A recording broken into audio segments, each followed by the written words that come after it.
E o Copom deu mais um corte na Selic de 0,5 ponto percentual e agora a gente está aí com uma Selic de 12,75% ao ano. Vamos falar então sobre quais são os investimentos que tendem mais a se beneficiar dessa tendência de queda de juros, como é que os investidores podem se posicionar para capturar ganhos em relação a isso. E, obviamente, vou falar aqui sobre 3 ações que eu acho que tendem a se beneficiar mais desse ciclo de corte de juros. Antes de mais nada, pessoal, a gente também está fazendo uma promoção aqui. Então, quem quiser que eu analise a sua carteira, que eu dê uma olhada na sua carteira, que a gente vai dar uma olhadinha, vamos mandar um áudio para você. Aproveita, então, a gente vai deixar aqui na descrição um WhatsApp, manda lá pra gente, manda um oi, fala, poxa, quero uma ajuda, quero que você dê uma olhada na minha carteira, a gente vai sortear 10 carteiras e vamos passar um áudio, então, explicando um pouquinho aí sobre o que você pode fazer de melhor, como é que você está posicionado, quais são as ações ali que eu acho interessante e quais eu acho que não são tão interessantes assim. Então, aproveitem, o link está aqui na descrição. E vamos lá, pessoal, vamos dar uma olhada então o que está acontecendo, tá? Primeiro, a gente teve aí, a gente tava com o boletim Focus, que saiu essa semana, tá? A gente teve aí que o boletim esperava uma Selic no final de 2023 de 11,75, ou seja, a gente espera, né, pelo menos o mercado espera, mais uma queda de 1 ponto percentual até o final do ano. E para o ano de 2024, a gente deve caminhar aí para algo como 9% de Selic até o final do ano que vem. Então, esse não é o primeiro corte de juros que o Brasil passa, né? O primeiro ciclo de afrouxamento monetário que o Brasil passa. E no passado, a gente pode dar uma olhada sobre quais foram as empresas, quais foram os setores, quais foram os investimentos que se beneficiaram mais desse ciclo de afrouxamento monetário. Tá? Então, isso daqui é um pouquinho a expectativa que o mercado tem. Então, como é que isso daqui oscilou? Notem que lá em janeiro, fevereiro, março, houve um certo estresse nas expectativas de mercado. Novo governo, PEC da transição, aquela incerteza muito grande a respeito dos gastos do governo. Isso aí fez com que o mercado subisse as estimativas de Selic. Conforme o governo foi se assentando, mesmo ainda com uma incerteza em relação a se o governo vai conseguir zerar o déficit fiscal em 2024, o mercado começou a olhar para um cenário um pouco mais benigno, o IPCA veio caindo e agora a gente voltou a ter uma expectativa de Selic mais baixa. A gente ainda não voltou para o nível que estava lá em outubro de 2022, então notem que lá em outubro de 2022, a expectativa é que a Selic de 2024, 2025, 2026 fosse se estabilizar abaixo dos 8%. Hoje a expectativa é uma Selic se estabilizando ainda ali perto dos 8,75%, 9%. Bom, e quando a gente olha um pouquinho como é que foi o passado, aqui eu trago para vocês o gráfico do juro futuro, o DI 29 versus o Ibovespa, com um detalhe que a gente está com o DI invertido, ou seja, aqui ao invés de aparecer que ele está caindo, a gente vai ver ele subindo, tá? Justamente para mostrar como existe uma correlação negativa, ou seja, quando o DI sobe, a expectativa de juros sobe, aí o Ibovespa, as ações tendem a cair, tá? Ah, mas por que que tá aparecendo que quando um sobe o outro também sobe? Como eu falei, tá invertido justamente para mostrar como existe uma correlação, uma aderência forte entre esses dois indicadores. Então, juro e bolsa, eles andam muito próximos, obviamente, como eu comentei, de uma forma invertida, mas para quem investe em ações, um cenário macro em que o juros está caindo, tende a ser positivo para renda variável, ou seja, para os ativos de risco. E aí, pessoal, vamos ver quais foram os ativos que mais têm se beneficiado disso. Então, primeiro, o índice Small Caps, ele está subindo aí 11% no ano. Então, o índice Small Caps, ele acaba sendo um pouco mais, ainda mais ligado com os juros, tá? Então, a gente está com o Ibovespa subindo ali na casa dos 6%, 7%. O Small Cap subindo um pouco mais ao longo desse ano. E quando a gente olha, ali em cima a gente tem o IMOB, o índice imobiliário da Bolsa, subindo quase 40%. Então, assim, o IMOB, ele tende a ser um índice ainda mais sensível à queda de juros. A gente vai até discutir um pouquinho disso mais à frente. O que tem nesse índice imobiliário? Tem algumas empresas de shopping center, algumas construtoras, enfim, empresas ligadas ao setor imobiliário. Então, assim, quem ganha com a queda da Selic? Eu acho que esse é um dos pontos que o pessoal mais quer saber. Então, primeiro, empresas com altas dívidas que estão linkadas a CDI e Selic. Então, imagina o seguinte, a empresa tem um passivo ligado à Selic. Quando a Selic está em 13,75, essa empresa vai ter uma despesa financeira bem mais alta. Imagina lá uma empresa que está com um nível de alavancagem de 3, 4 vezes dívida líquida EBITDA. Quando a gente está com uma Selic alta, ela tende a corroer muito do seu resultado operacional com despesa financeira. Só que no movimento contrário, numa queda de juros, a gente tende a ver um lucro se expandindo muito mais do que o resultado operacional da empresa por conta disso. Um outro segmento que tende a se beneficiar é o chamado consumo discricionário. O consumo discricionário é aquele em que as pessoas elas podem postergar a sua compra, então assim, não é aquela coisa, não é aquele bem de consumo recorrente em que a pessoa não consegue viver sem. Por exemplo, eu vou comprar uma geladeira. Se esse ano tiver um juro muito alto e a parcela está muito alta, se você já tiver uma geladeira um pouco mais antiga, você consegue ir postergando até que você encontre um momento melhor. Diferente, por exemplo, sei lá, o segmento de alimentos, em que você tem que comer toda semana, todo dia, você tem que se alimentar, não tem muita alternativa. Então, em geral, quando a taxa de juros está mais elevada, o consumo discricionário tende a sofrer mais. Quando a gente tem uma taxa de juros caindo, o consumo discricionário tende a se beneficiar. E o que a gente tem aqui? Bom, empresas do setor de construção civil, o varejo de eletroeletrônicos, o segmento de bens duráveis. Esses são os segmentos que tendem a se beneficiar de uma queda de juros. E por fim, a gente também já viu as utilities e empresas de dividendos. Utilities são aquelas empresas do tipo saneamento, concessão de energia elétrica, concessão de rodovias, esse tipo de coisa. Poxa, mas por que esse tipo de empresa tende a se beneficiar? Em geral, são empresas que operam bem alavancadas, então você vai ter ali primeiro, né, com uma taxa de juros vindo para baixo, uma despesa financeira menor, e também são empresas que geralmente pagam dividendos. Imagina o seguinte, uma Selic de 14% e a empresa está pagando 10% de dividendo. Ela ainda assim está pagando menos do que a renda fixa. Aí quando a gente tem uma Selic vindo para 9% e ela paga um dividend yield de 10%, ela começa a ficar muito mais apetitosa, muito mais atrativa. Isso acaba levando fluxo para esse tipo de empresa. Muitas pessoas acabam saindo da renda fixa e migrando para empresas de dividendos. Bom, vamos então para a nossa primeira empresa aqui do segmento de imobiliário. Então, aqui a primeira empresa que eu quero falar é a Moura do B. A Moura do B, para quem não conhece, é uma empresa do setor de construção civil. Ela opera no Nordeste do Brasil. Então, se a gente for notar aqui ao longo desse ano, várias empresas do setor de construção civil tiveram uma alta considerável, né? Cirela, Ezetec, Iven, Mitre, tudo subindo ali 60%, 70%. A Moura do B, uma empresa que subiu aí 100% ao longo do ano. Mas depois de ter subido 100%, ela não ficou cara? Olha, não é minha visão, tá? Então, por quê? Quando a gente olha um cenário um pouquinho mais longo, desde ali do pré-pandemia para cá, a gente vê que a maior parte dessas empresas sequer voltou para o patamar que elas estavam no pré-pandemia.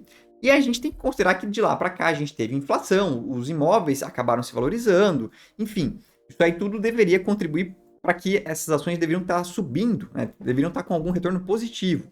Não é o caso. Então, a Cirela, por exemplo, que é a melhorzinha, está caindo 14%.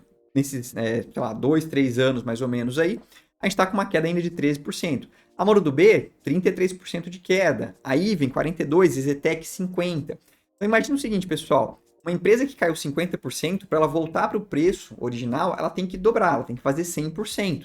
A matemática aqui é cruel. E considerando que muitas dessas empresas não destruíram valor ao longo desses anos, que simplesmente foi uma questão de... primeiro, veio uma pandemia que deu uma bagunçada, e depois a gente teve uma alta de juros muito forte. É um setor que é muito sensível à taxa de juros. Quando a gente tiver uma queda de taxa de juros, é um setor que também tende a se beneficiar. E até por isso, também, quando a gente olha um pouco os múltiplos de preço-valor patrimonial, esse é um dos múltiplos que eu mais gosto de olhar para o setor de construção civil, a gente vê que os múltiplos não estão altos, né? A Ezetec, uma vez valor patrimonial, Cirela, 1,04, Moura do B, 0,74, Mitre, 0,5. Assim, a Moura do B, por exemplo, para ela voltar para uma vez valor patrimonial, que eu ainda acho que é praticamente assim, um valor razoável, valor no mínimo, uma empresa que não está destruindo valor, ela deveria ter aí uma vez valor patrimonial, de 0,74 para uma vez, a gente está falando ali de uma alta de uns 33%, ou seja, ela tem aí um potencial de, se voltar para uma vez valor patrimonial, 33% de alta. A segunda empresa que eu quero falar é a Neo Energia. Aí a gente já entra para utilities. Então, assim, ao longo desse ano, a gente teve as utilities tendo uma performance positiva também, Neoenergia subindo 36%, Equatorial 28%, AES, CPFL, Energisa subindo ali na casa dos 20%. Poxa, mas a Neoenergia foi a que mais subiu e ainda assim você acha interessante? Eu acho que a Neoenergia hoje, ela negocia com uma TIR real ali considerável, na casa dos 12% mais ou menos. Ela teve uma alta muito forte, até ali antes do resultado dela, ela estava subindo 56%. Depois disso acabou entregando, mas eu acho que a Neoenergia teve, ao longo desse primeiro semestre, ela demonstrou uma melhor alocação de capital. Isso para mim era uma das grandes dúvidas que pesava sobre a empresa. No último leilão de transmissão, ela foi bastante diligente, conseguiu fazer suas propostas, fazer suas ofertas, mas sem nenhum tipo de loucura. E eu gosto de empresas que têm um bom nível de alocação de capital nesse setor. Ela negocia com uma TIR real justamente porque no passado acabou tendo algum nível de, vamos dizer assim, agressividade em alguns leilões, mas no último ano ela tem se mostrado bem mais diligente. Isso aí foi um ponto muito positivo para a empresa. Um outro ponto, a gente olhando aqui para a questão operacional da Neoenergia, o EBITDA ajustado ele teve um crescimento pequeno no segundo trimestre, um crescimento de 5%. Mas uma coisa que eu chamo a atenção também, a Neoenergia é uma empresa que tem uma alavancagem considerável, uma alavancagem de 3,33 vezes dívida líquida e EBITDA. Quando a gente olha para o perfil da dívida da empresa, a gente tem aí que mais da metade da dívida é atrelada a CDI e Selic. Ou seja, uma queda da Selic tende a beneficiar essa empresa para o próximo ano. É uma empresa alavancada e mais da metade da sua dívida é CDI e Selic.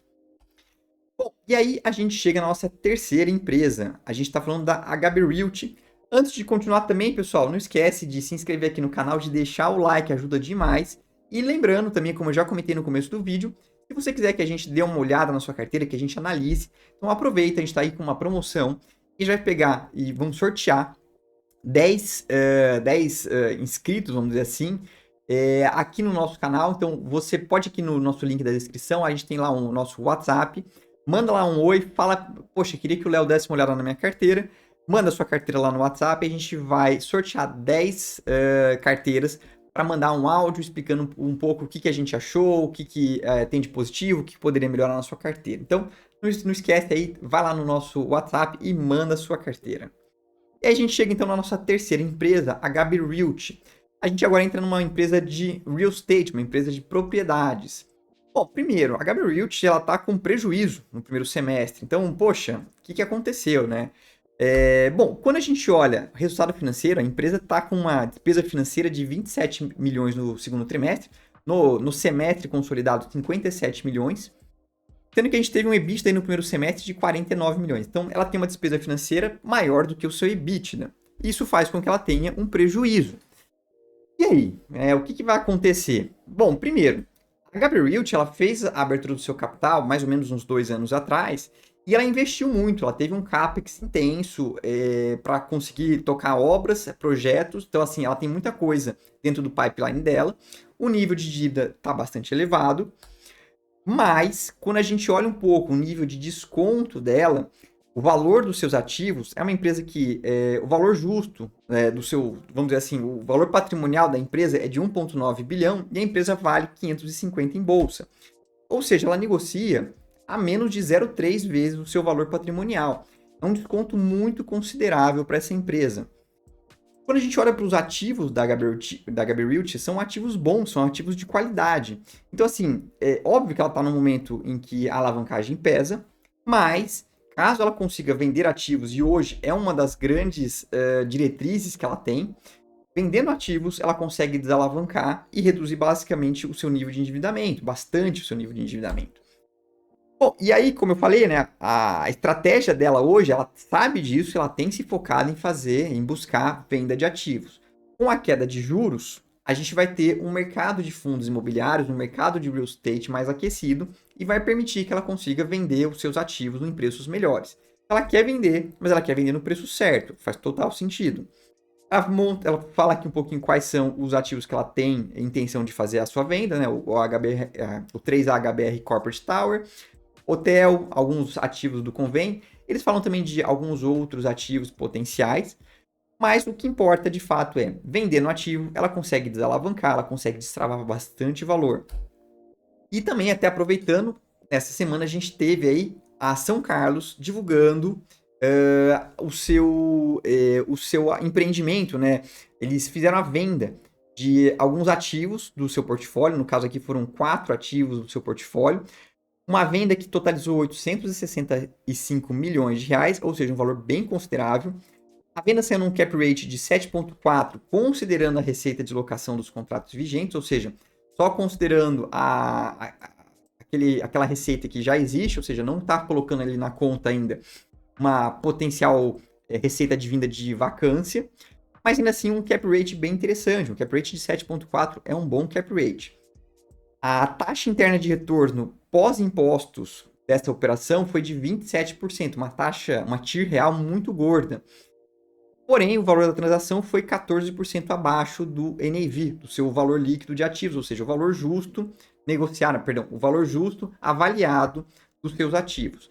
Aqui, porém, considerando que são ativos que têm algum nível de vacância, é normal que ela venda com um certo desconto em relação ao seu NAV, tá? Caso a HBR consiga fazer venda, eu acho que eles vão conseguir vender, os ativos que eles colocaram ali para venda são ativos muito bons, praticamente sem vacância, e caso eles consigam vender ali até, eu diria, um desconto de uns 5, 10% do NAV, eu acho que seria excepcional para a empresa. E é isso aí, pessoal. Então, foram aqui um pouquinho sobre o que a gente deve esperar sobre queda de Selic. Eu acho que a gente ainda está no começo, ainda tem um bom espaço de queda de juros. Vamos ter que torcer um pouquinho também para não ter nenhum tipo de crise macroeconômica externa ou o governo fazendo alguma grande barbeiragem na parte fiscal. Acredito que não, acho que muito das coisas já está embutida no preço. A gente está falando de uma Selic terminal ali de 9%, 8,75%, ainda é uma Selic alta. Então tem uma boa gordura ali dentro, tá? É isso aí, então. Espero que vocês tenham gostado do vídeo e a gente se vê nos próximos. Um grande abraço e tchau, tchau.